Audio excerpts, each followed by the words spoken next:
Presenta un disco, un muchacho nuevo.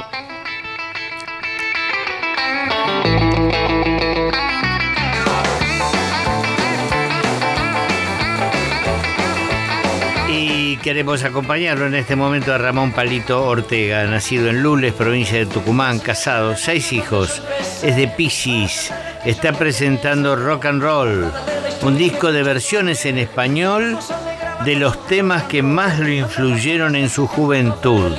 Le rinde tributo a Elvis Presley, a Chuck Berry, a Little Richard. Una vez más, Charly García forma parte del proyecto. Su primer conjunto musical se llamó Carliños y su bandita. Ramón vivió en Miami, ¿se acuerdan, no? Durante un largo periodo. Y en su momento fue también empresario de la visita de Frank Sinatra, ¿se acuerdan? Bueno, ¿qué tal, Ramón? ¿Cómo estás? ¿Cómo andás, Rolando? Estaba escuchando, digo, te va a llevar mucho tiempo el resumen de la historia. No, bueno, hay que resumir. Bueno, pero vos ¿cuántos años tenías en la época del rock and roll o no habías nacido? No, yo era de esa época. ¿Bailabas rock and roll? Sí, mal, pero sí. Porque había que tener cierta destreza, ¿no? Y sí, ya sé, claro. Lo que había concursos de parejas de rock and roll que se hacían en diferentes lugares. Me acuerdo una muy importante se hizo en una par y ganó una pareja que bailaban increíble rock and roll, ¿no? Claro. El rock and roll, sabemos claro, uno veía en las películas también de la manera en que bailaban, no eran puestas coreográficas, y se improvisaba mucho, que tenía mucha habilidad porque pasaban a las mujeres por arriba, bailaban, pasaban, ¿no? Eran realmente movimientos casi acrobáticos. Acrobáticos, ¿no? Sí. No, bueno, yo de ese palo no era, ¿No? No. Yo he visto mucha pareja. El comienzo mío, a los 18 años cantando rock and roll, era un momento tal vez el más elevado, porque Presley estaba todavía con mucha vigencia, y en el mundo entero, curiosamente después que yo empiezo ya a viajar, me di cuenta que en el mundo entero había un Elvis Presley, porque Francia tenía a Johnny Hallyday ahí, que era el Presley francés. Italia tenía Bobby Solo, Adriano Celentano, que eran los Elvis Presley italianos. Y después, resumiendo un poco, bueno, México tuvo en Enrique Guzmán con los Teen Tops, que fueron los primeros en cantar el rock and roll en español. Y después nosotros tuvimos al mejor Elvis, lejos, al mejor Elvis de todos, por lo menos en Latinoamérica, que fue Sandro, ¿no? Bueno. Cuando empezó. Y esto es un homenaje a todos, porque en el Club del Clan era Johnny Tedesco y bueno, nada, antes yo de ingresar ya en el mundo importante de la discografía, como ingresé en la compañía que hoy sigo estando, que es la Sony RCA, decidí no dejar en el olvido a ese chico que a los 18 años andaba ahí. Yo había quedado a vivir en Mendoza y fue en Mendoza donde empecé a cantar como solista en una radio, pero cantaba rock and roll, era puro rock and roll. Y no quise dejarlo olvidado. Me parecía que era casi como una obligación moral de mi parte profesional de rescatarlo, porque fue el que aguantó todos los primeros tramos, que son muy difíciles, la búsqueda, ¿no? La oportunidad de grabar en un sello importante, la oportunidad de que te conozcan no solo en tu país, sino que internacionalmente, y los no, y las puertas que se van cerrando, y había que tener como mucha voluntad, fuerza de voluntad, y había que creer mucho en uno mismo. Y ese fue Eddie Nelson, el que aguantó todo eso, y por eso le rindo este homenaje con este disco. Está muy bien. ¿Y tu gusto musical cambió con estos años?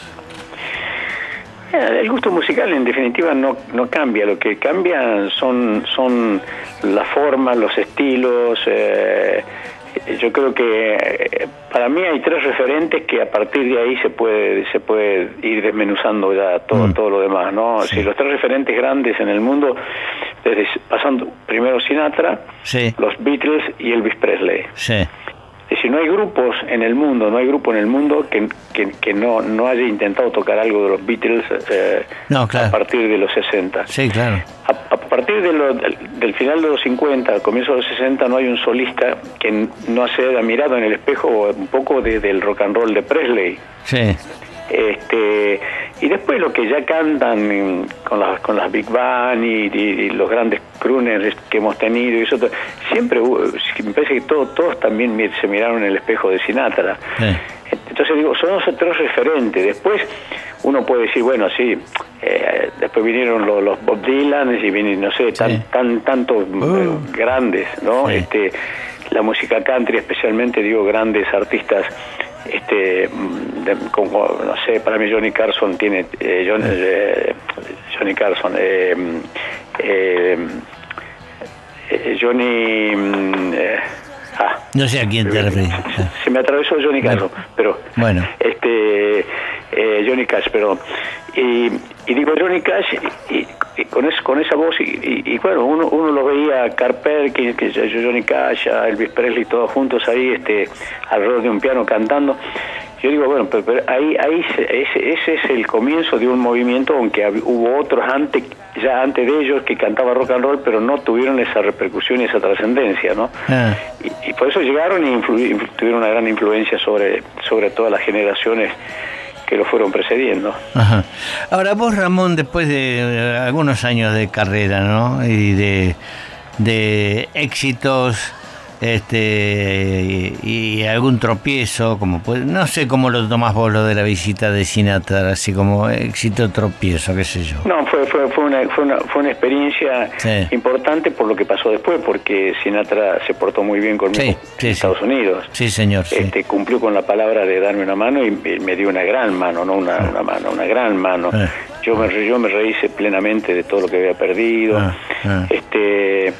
Y empecé a trabajar como productor y después también todos los fines de semana salía de un lado para otro a cantar y realmente fue un señor en ese aspecto y todo lo que había perdido lo recuperé con creces, de manera que terminó siendo una gran experiencia, porque también al final pasa que la historia no es la historia de los que cuentan anécdotas y cosas y la historia es de lo que se va haciendo, no de lo que se va diciendo, porque yo escuché a mucha gente decir desde el comienzo mismo de que yo aparecí como cantante ya profesional acá en Buenos Aires, de empresarios que hablaban de traerlo a Sinatra y todos los años parecía que alguien lo iba a traer. Y finalmente, bueno, la historia algún día dirá, Sinatra un día vino a Argentina y vino de tal manera. Y me parece que eso es lo que en definitiva va a quedar. Yo soy un hombre que me gustó mucho jugar cuando me gustaba algo y donde había un desafío me jugaba y bueno, a veces se gana, se pierde y a veces se empata y a veces te trae felicidad lo que haces y a veces te trae disgustos, pero la vida te ha hecho de eso, ¿no? Sí, señor, por eso te estaba preguntando, después de todas estas aventuras, andanzas, éxitos, algún tropiezo, ¿cómo ves a la Argentina hoy? Y bueno, yo sigo con la misma expectativa que he tenido siempre. En algún momento la cosa estuvo realmente muy dura porque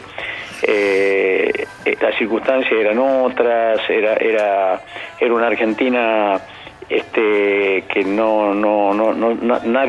nadie podía tener demasiada esperanza porque no la ofrecía, era todo muy oscuro.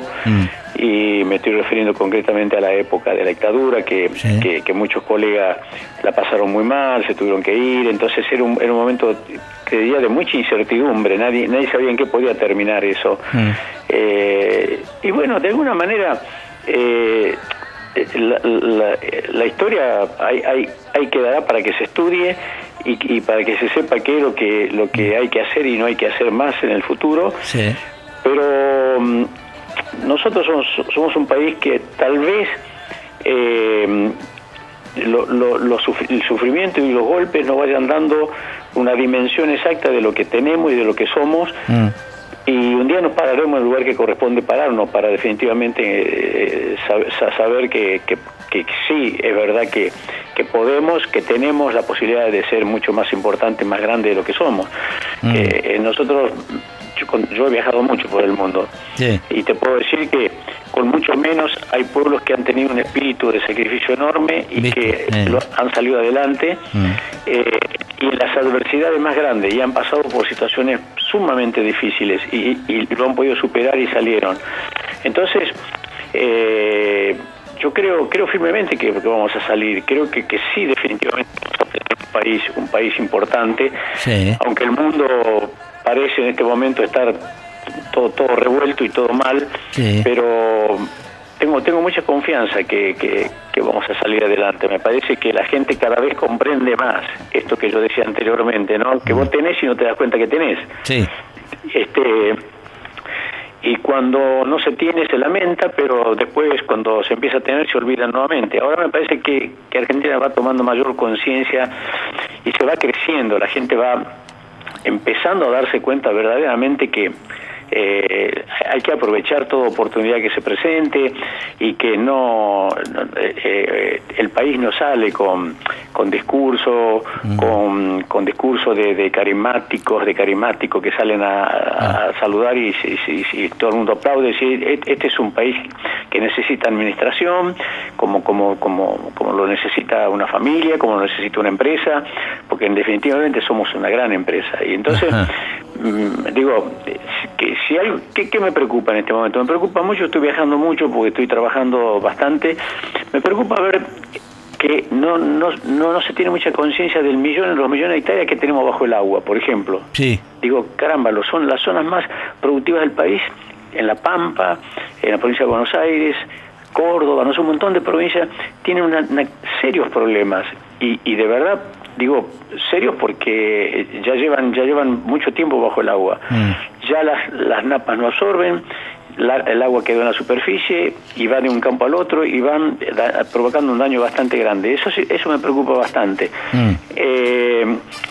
Después, por lo demás, bueno, eso Dios quiera que se pueda ir superando, pero sí tengo claro que el país va en el sentido que va madurando la gente, va creciendo la gente y se va dando cuenta cada vez más de lo que le pasa al mundo, de lo que tiene el mundo y de lo que nos pasa a nosotros y tenemos nosotros como posibilidades. ¿Y el presidente Macri va creciendo con la gente?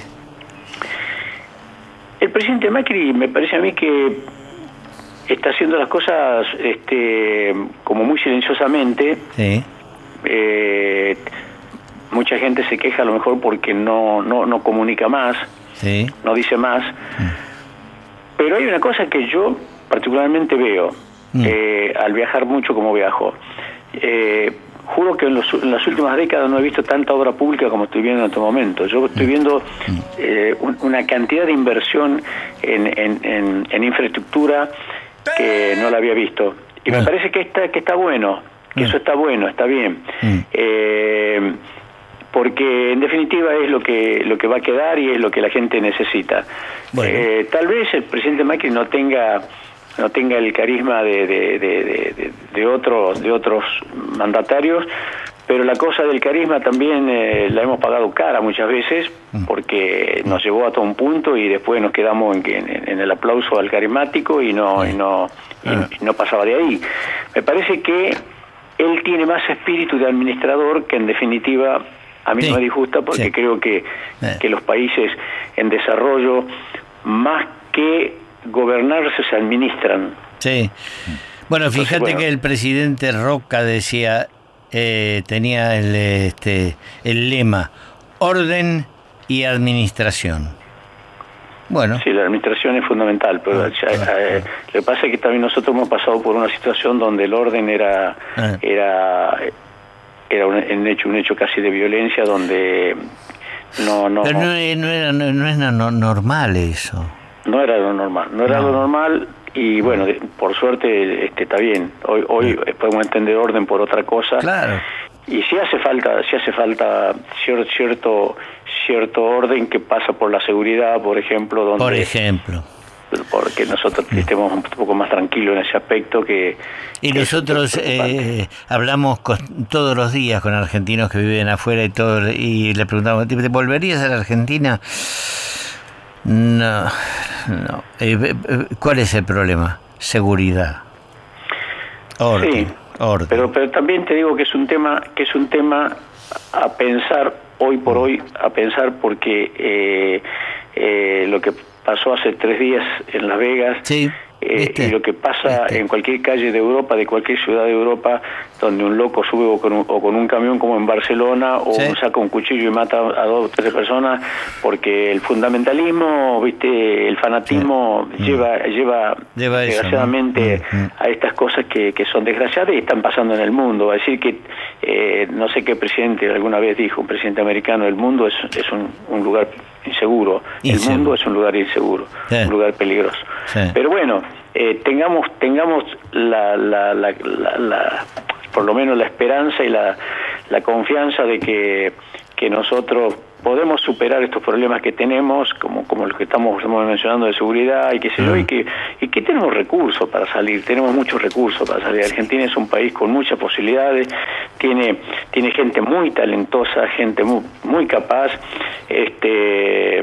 Yo creo que hay chicos por ahí que, bueno, está bien, hay muchas tentaciones, y el tema de la droga es un tema que preocupa a todo el mundo, pero hay muchos chicos que estudian, y hay muchos chicos en los lugares más humildes, en las villas, se levantan muy temprano y salen y se van a trabajar a una fábrica. Digo, no pasa todo por... yo el otro día estaba escribiendo y buscando, y finalmente terminé haciendo una canción que la dejé ahí, voy a ver.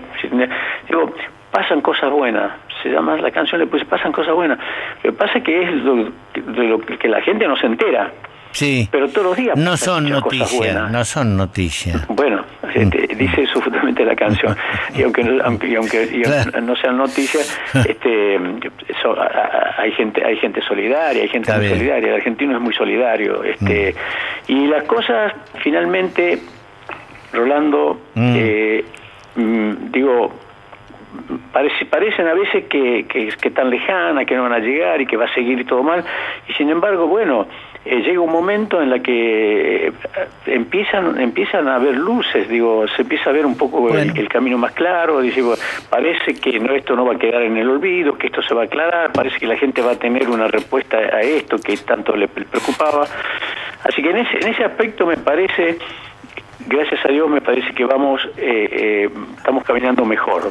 Bueno, tenemos mayor expectativa. Ramón, que caminemos mejor y que ruede lindo tu disco, Rock and roll es un disco. Ahí canté con Charlie Popotitos, que es una canción que la gente lo recordará de los años 60 mucho. Sí, señor. Con Enrique Guzmán en México, que estuve ahora en gira, que fue el cantante de los Teen Tops, creadores del rock and roll en español, canté también a dúo. En fin, es un disco hecho con mucho amor, en homenaje a esos primeros pasos que yo di cantando rock and roll a los 18 años. Así que un abrazo grande, campeón, y mucho éxito. Gracias, Rolando, un abrazo grande. Gracias. Ramón Palito Ortega.